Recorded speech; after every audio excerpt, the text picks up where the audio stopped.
ये वीडियो जो आप देख रहे हैं ये साफ तौर से शक के बिना पर अभी देखा जा रहा है कि ये चोरों का एक गिरोह हो सकता है जो शायद अभी तक इन्होंने हमला किया हो या ना किया हो, लेकिन आने वाले समय में ये नुकसान जो है वो लोगों को पहुंचा सकते हैं। कथित रूप से ये कहा जा रहा है कि ये जो तस्वीरें हैं ये सैनिक कॉलोनी एरिया की है। मेरे साथ पूर्व पार्षद है सैनिक कॉलोनी की नम्रता शर्मा जी।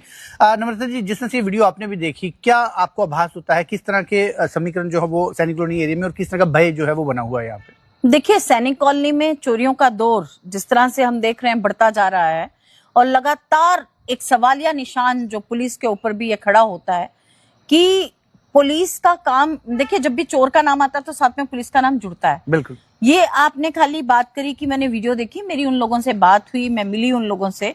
अभी मेरी मुलाकात हुई सरदार मंजीत सिंह जी से भी, जिनके घर में चोरों ने रात को अननोन लोगों ने घुसे। उनका नीचे वाला जो एरिया था वो अभी वहां पे सफेदी का काम लगा हुआ था, इसलिए वो नीचे गए और उन्होंने देखा जब कोई नहीं तो उन्होंने बाहर जाके बेल की कि शायद ऊपर भी कोई ना हो तो हम चोरी कर लें जी।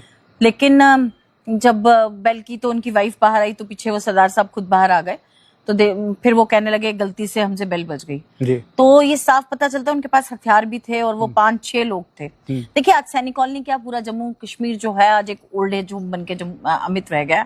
नौकरी नहीं मिल रही है, युवा बाहर चला गया, माँ बाप यहाँ पे हैं, बूढ़े बुजुर्ग यहाँ पे रह गए हैं।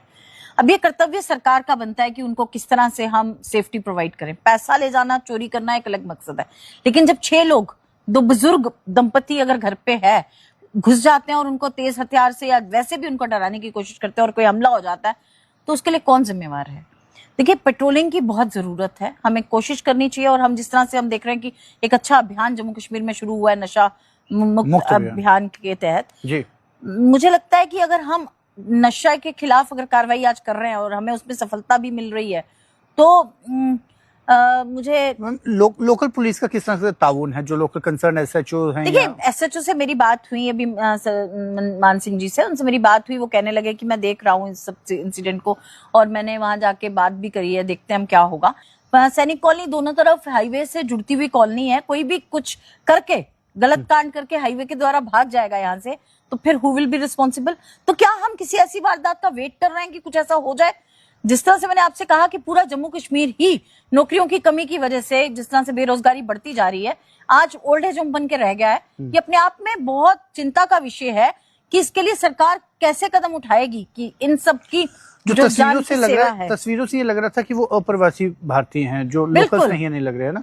बिल्कुल, वो लोकल्स नहीं लग रहे हैं। तस्वीरों से जो उनकी वेशभूषा है वो बाहर की लग रही है और वो जहां के भी हों, जम्मू के हों, बाहर के हों, लेकिन उनसे सुरक्षा देना फर्ज किसका है? जो आपके ये वार्ड के जितने आगे पीछे सैनिक कॉलोनी के लोग हैं, क्या इन्होंने प्रॉपर टेनेंट वेरिफिकेशन करवाई है? ये सुनिश्चित है, क्योंकि कल की अगर कुछ इस तरह से मिसहैपनिंग होती है और बाद में पुलिस अगर मकान मालिकों को ये कहती है कि आपने टेनेंट वेरिफिकेशन नहीं कराई थी, तो कहीं ना कहीं गलती अपनी भी निकलेगी उसमें। देखिए, टेनेंट वेरिफिकेशन करवाई है, ज्यादातर लोग तो करवाते हैं, जो नहीं करवाते हैं उनको भी करवानी चाहिए। लेकिन ये अवेयरनेस, देखिए चौकी अफसर खाली चौकी पे बैठ के बात करने के लिए नहीं है ना। पुलिस राउंड लगाएं, कुछ मोहल्ले में चले जाएं। हम पुलिस पब्लिक मीट्स करवाया करते थे, आपको याद होगा कि 2014 से पहले हम यहाँ पुलिस पब्लिक मीट्स करवाया करते थे। एसएसपी आया करता था, इवन कभी तो आईजी भी आया करते थे, ताकि लोगों में एक ताउन बन सके, लोग अपनी मुश्किलातें पुलिस को बताते डरे ना। और जब दोनों में ताउन बनता है तो क्राइम रेट कम हो जाता है, क्रिमिनल्स खबरदार हो जाते हैं और उनको समझ आ जाता है कि यहाँ ऐसा नहीं हो सकता। पुलिसिंग बहुत इफेक्टिव है।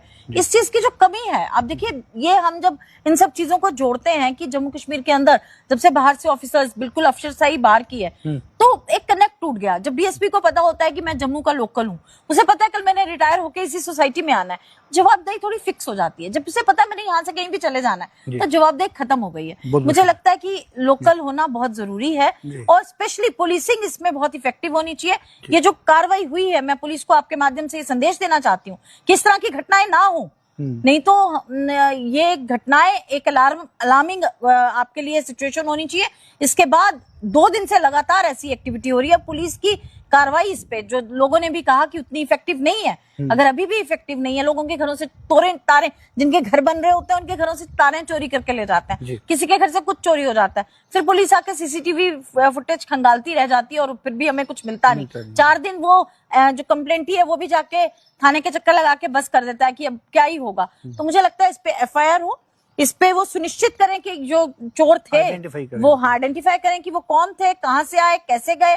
तो मुझे लगता है कि पुलिस बनी इसलिए कि वो जड़ तक पहुंचे, बहुत जरूरी है। और मेरी आपके माध्यम से आईजी डीआईजी साहब से भी यही, डीजी साहब से भी यही दरख्वास्त रहेगी कि पुलिस अपने ऑफिसर से कहिए कि फोन उठाएं, नहीं तो फोन को तवी में फेंकें। बहुत बहुत शुक्रिया। तो एक पीपल फ्रेंडली जो माहौल है वो पुलिस के साथ होना चाहिए, और इसके लिए पुलिस पब्लिक मीट जैसे पहले हुआ करती थी वैसा ही एक माहौल जो है वो बनना चाहिए, क्योंकि यदि एक लोगों की ताउन जो है वो पुलिस के साथ नहीं होगा तो एक कम्युनिकेशन गैप रहेगा, और उसके बाद इस तरह की घटनाओं में और ज्यादा इजाफा होगा, जैसे साफ तौर से जनता जो है वो नाखुश होती नजर आएगी। तो पेट्रोलिंग जो है वो बढ़नी चाहिए, और इस तरह के लोगों को आइडेंटिफाई कर उनकी निशानदेही करके उन्हें हिरासत में लिया जाना चाहिए, ताकि लोगों में जो खौफ बना हुआ है वो खौफ ना बना रहे। इस तरह की खबरों के लिए आप जुड़े रहिए जेके मीडिया के साथ।